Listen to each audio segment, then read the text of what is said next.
نن چې ته د ژوند پر هره درجه یې د دې سره هیڅ فرق نه لري. د دنیا هر څومره انسانان چې نن کامیابه دي هغه یو وخت شروع د صفر څخه کړې وه. هیڅ انسان په شروع کې نه کامیابه کیږي.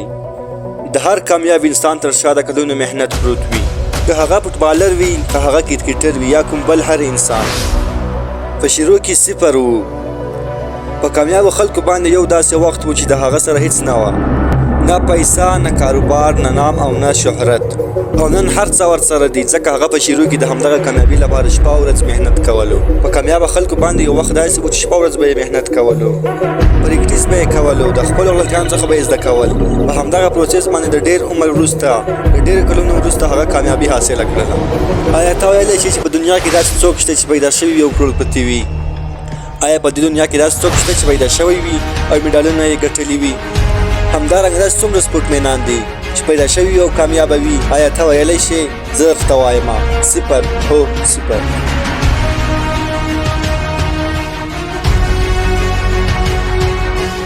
په دنیا کې داسې هیڅوک نشته چې پیدا شوی وي او هر څه ورته حاصل شوي وي. هر انسان چې پیدا شوی وي هغه صفر وي. ټول انسانان یو رنګه وي، ټول انسانان د میاشتې د مور په نس کې وي. هر انسان په 2 کلونو کې تلل زده کوي، هر انسان په 3 کلونو کې خبرې کول زده کوي. د هر انسان سره 2 لاسونه، 2 پښې، 2 سترګې وي. ټول خلک یو رقم وي، مګر په دغه ټول کې د یوه شي فرق وي، او هغه دی دماغ. همدغه انسان کامیاب او ناکامه جوړوي.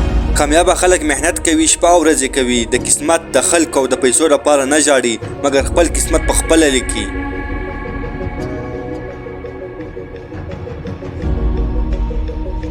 خلک شکایت کوي چې نن ګرمي ډیره ده، زما سره پیسې نشته، زما سره وخت نشته. داسې ټول سوچونه بېوقوفي ده.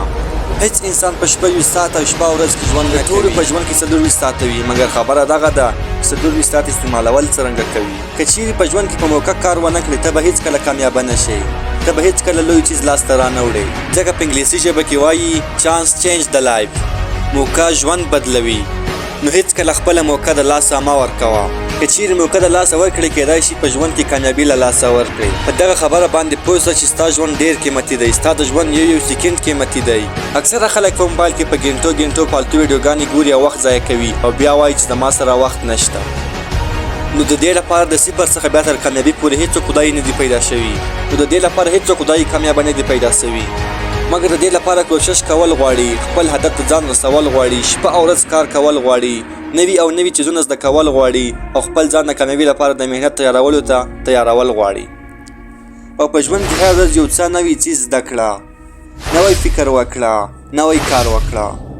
دا وه زما نن ورځې ویډیو. که مې ویډیو خوښه شوې وي، ویډیو لایک او چینل سره سبسکرایب کړئ.